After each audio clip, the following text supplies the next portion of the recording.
Acrescenta: eis-me aqui, eu venho para fazer a tua vontade. Assim, aboliu o primeiro culto para estabelecer o segundo. É em virtude dessa vontade que nós fomos santificados pela oblação do corpo de Jesus Cristo, feita de uma vez para sempre. Palavra do Senhor.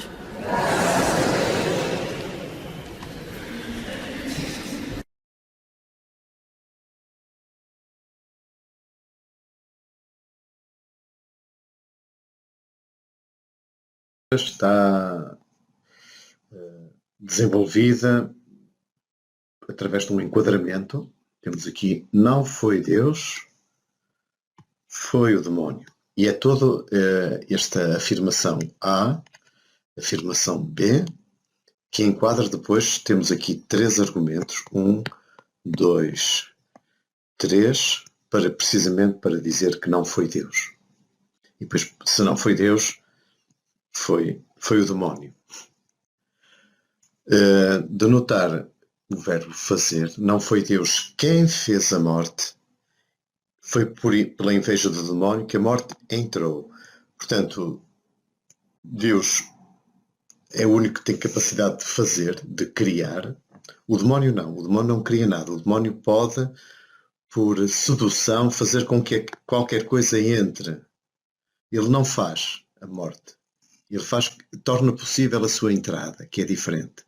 Pela sedução, pela tentação, etc. Portanto, temos aqui este enquadramento: não foi Deus quem fez a morte. E depois, num paralelismo semita, não é? Nem ele se alegra com a perdição dos vivos. E depois, a conclusão: foi pela inveja do demónio que a morte entrou no mundo. Portanto, e experimentam aqueles que lhe pertencem. Portanto, temos aqui a afirmação A, não foi. Portanto, ela existe. Então, como é que foi? Foi pela inveja do demónio. E depois, nos 3 argumentos em favor da tese inicial, não foi Deus quem fez a morte, temos primeiro porque Deus fez tudo bom. Aqui uma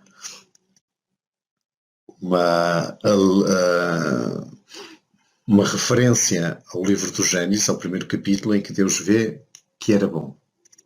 Deus fez a criação, criou, e no fim de cada dia viu que era bom. Portanto, tudo o que ele faz destina-se ao bem. Depois, este é o primeiro argumento, porque Deus fez tudo bom. Portanto, separar na leitura a tese inicial e a tese final, e depois cada um dos argumentos da tese inicial. Depois, portanto, primeiro, Deus criou tudo bom, portanto, ele não fez a morte, se fez tudo bom. Segundo, se a morte fosse feita por Deus, a morte não pode ser a última palavra, porque a justiça é imortal. O que é a justiça? A justiça é dar a cada um aquilo que ele merece, o seu merecimento. E se a morte fosse o fim de todos, não haveria justiça. A justiça é imortal. Quer dizer que a justiça é a negação da morte. Porque Deus é justo, a morte não pode ser o nivelamento por baixo de tudo o que existe, dos homens. Portanto, não pode ser. E terceiro, Deus, como nos fez à sua imagem, portanto, sendo feitos à sua imagem, nós somos imortais, nesse sentido, ou chamados à imortalidade, chamados à vida, Deus que é o Deus da vida, e nós somos feitos à sua imagem. Portanto, depois no final, ler a conclusão, como a tese final: foi pela inveja do demónio que a morte entrou no mundo, e experimentam-na aqueles que lhe pertencem.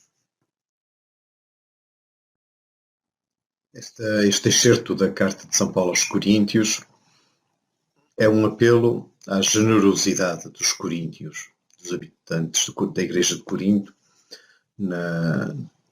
no pedido que São Paulo lhes faz. Portanto, e começa com um elogio à comunidade, como quem vai pedir alguma coisa, antes de se pedir, elogia-se para que a pessoa seja mais sensível ao pedido. Então ele diz que vós, que sois os maiores, já sobressaís em tudo. Terem atenção a este parêntese na leitura, porque esta parte liga diretamente a esta, não é? Deveis, etc. Mas temos aqui este parêntese que deve ser feito como tal.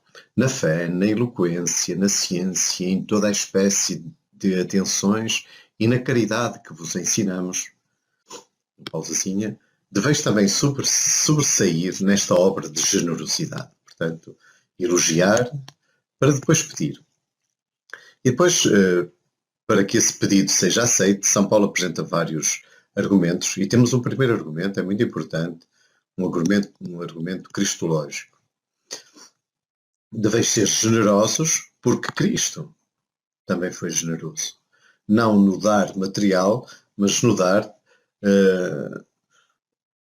da salvação. Ele era rico porque era de condição divina, não se prevaleceu dessa condição, aniquilou-se a si próprio, assumindo a condição de pobre na cruz, de pobre da pobreza radical, para vos enriquecer. Foi por isso que Deus o exaltou a ele, mas nessa exaltação de Cristo leva-nos com ele.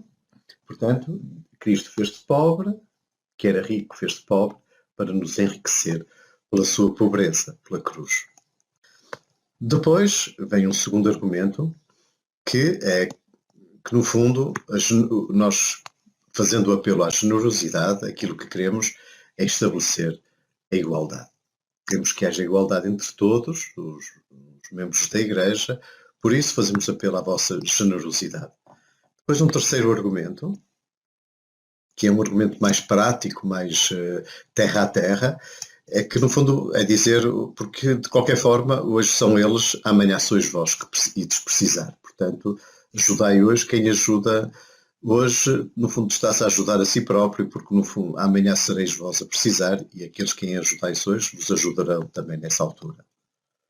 E depois um último argumento, para que encadeia com este da igualdade, que é o argumento da Sagrada Escritura, que é o argumento que faz alusão ao maná. No maná também, eles colhiam todos, os que colhiam muito não lhes sobrava, tinham o que precisavam, e os que colhiam pouco também não faltava nada, porque havia, estão aqui a ver a Paulo fazer uma alusão, uma interpretação a este facto pela partilha, porque eles partilhavam uns com os outros no maná no deserto, de tal forma que quem colhia muito também não lhe sobrava e quem colhia pouco também não lhe faltava. Era o pão de cada dia. E nós, quando pedimos a Deus o pão de cada dia, pedimos mesmo que seja um pão partilhado, que se chega para cada dia e que quem tem muito não armazene para depois especular, e quem tem pouco também que nada lhe falta.